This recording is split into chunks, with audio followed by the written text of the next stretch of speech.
Hi y'all, this is Casperan. Today I am here to read to you a book called The Man in the Moon by Joyce. Up there in the sky, don't you see him? No, not the moon. The man in the moon. He wasn't always a man, nor was he always on the moon. He was once a child, like you, until a battle, a shooting star, and a lost balloon led him on a quest. Meet the very first guardian of childhood. M-I-M. Man in the Moon. Of course you know of the guardians of childhood. You've known them since before you can remember, and you'll know them till your memories are like twilight. Santa Claus, the Tooth Fairy, the Sandman, Easter Bunny, and the others. But the very first one was the Man in the Moon.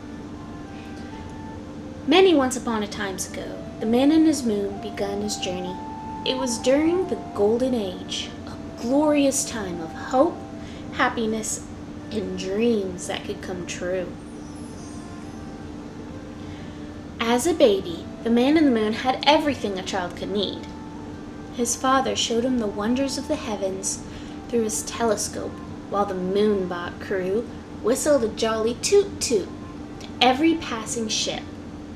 By the light of the giant glowworms, his mother read to him from her Premier of Planets. As the moon mice hushed one another so they could listen too. He had a devoted little friend named Nightlight to watch over him. Together they all sailed from one peaceful planet to another in their beautiful ship, the Moon Clipper. At night, the Moon Clipper was designed to turn into a moon, so Nightlight called the baby man in the moon, or M-I-M for short. Nightlight never slept, and every night he sprinkled dream sand over M-I-M and sang him a lullaby. Nightlight, bright light, sweet dreams I bestow, sleep tight all night, forever I will glow. And as long as Nightlight watched over him, M-I-M was safe from nightmares.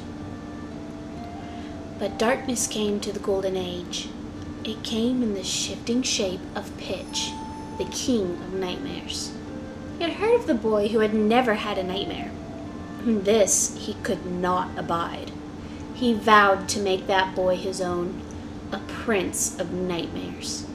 In search of M-I-M, Pitch sailed in his nightmare galleon on waves of feet, plundering planets, extinguishing stars, and scuttling every airship that crossed his path. M-I-M's parents knew of the perfect place to hide, an uncharted little green and blue planet in a distant galaxy. It was called Earth, and it had no moon. The Moon Clipper glided in the deepest silence, speeding away from Pitch's darkness. Suddenly, out of the gloom, the nightmare galleon approached, so close M-I-M could see Pitch standing on the bow.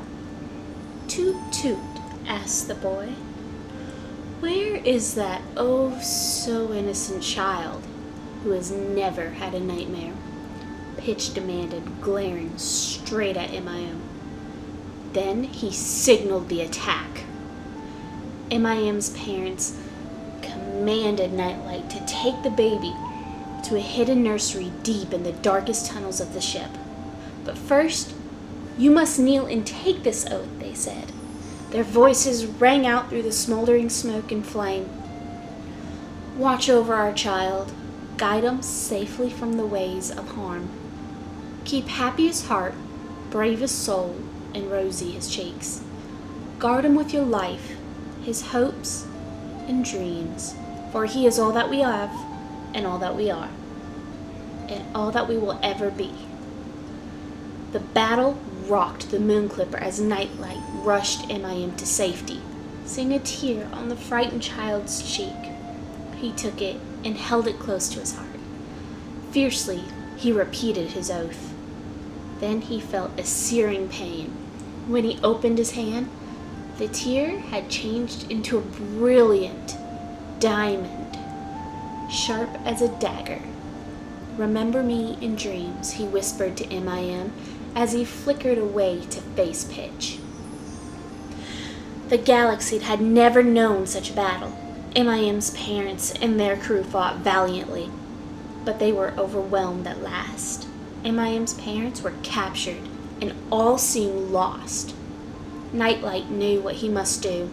Whatever the cost, M.I.M. must not become a prince of nightmares.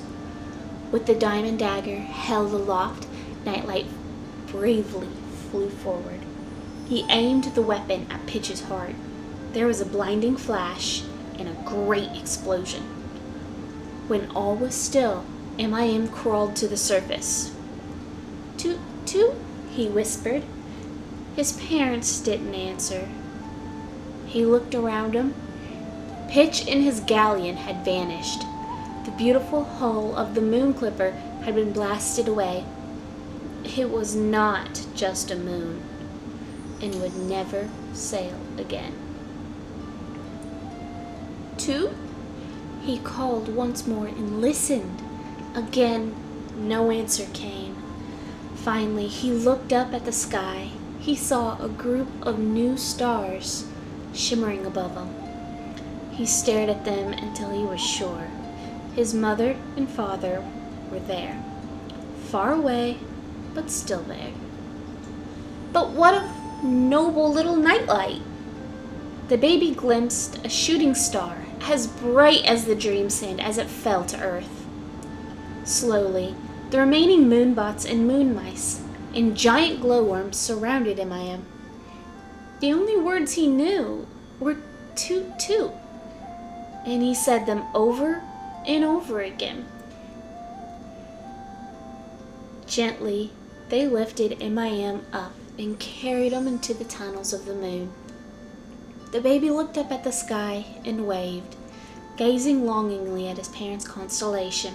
Now he was truly M.I.M., the little man in the moon. M.I.M.'s new life had many comforts. Every night, one of the lunar moths would circle the moon with M.I.M. in its soft, woolly black fur, and he stayed awake long enough to see his parents' constellation, and then he'd sleep and dream of Nightlight in their gentle golden age. As time passed, the moon became a planet-sized playground for the boy. There was so little gravity that with one hop he could bounce over the tallest mountain. After a long day of adventuring, dinners were always a treat. Lunar ice cream, comet surprise, space juice nectarine, and each meal was lit up by schools of starfish that swam through the evening sky. As young M.I.M. wandered through the moon's tunnels, he discovered the premiere. His mother used to read to him. In the book was something he had completely forgotten. The little green and blue planet! He rushed to his father's telescope, and as he peered into it, he remembered the long-ago shooting star that had fallen to Earth. But it was not Nightlight he found. "There are other children on Earth, children just like me," he cried. Years went by, and the man in the moon was no longer a little boy.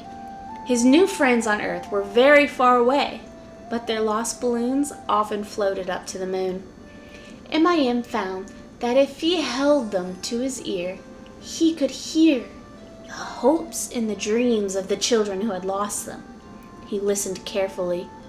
Soon he had a whole collection of lost balloons.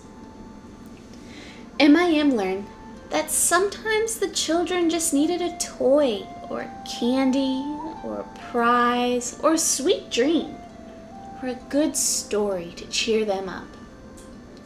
So M.I.M. gazed down upon the earth, scanning mountain tops so remote they were hidden in clouds.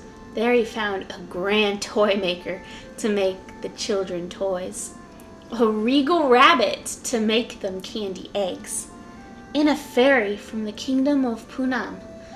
Hilu, to leave prizes under their pillows.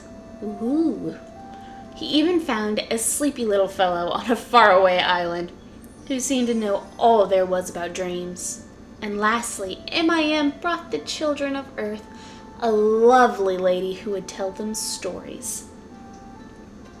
But for all the joy MIM brought to Earth, there was one thing he had not been able to change. The children were still afraid of the dark.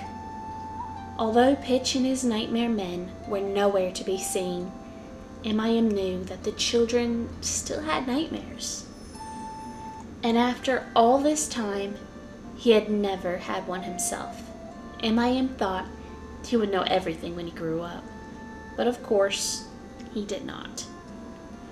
This growing up is a tricky business, he said to himself. Every day, he listened to the lost balloons and watched the children through his telescope and wondered how he could help them. If only I could find them a friend like Nightlight, he thought. And so, deep in thought, and remembering his friend, MIM kicked a rock and another, revealing a pile of very bright sand. He stopped and stared. It reminded him of the dream sand that Nightlight had sprinkled over him when he was a baby. MIM laughed to himself and went on kicking rocks. He had an idea. Soon, the moon bots and moon mice were kicking rocks too.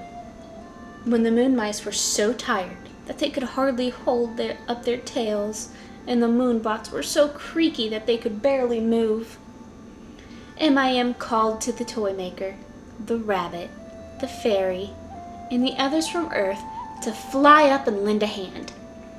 And finally, when everyone was too tired to even complain, the man in the moon smiled and summoned the lunar moths. The bright sand had made the moon 100 times brighter.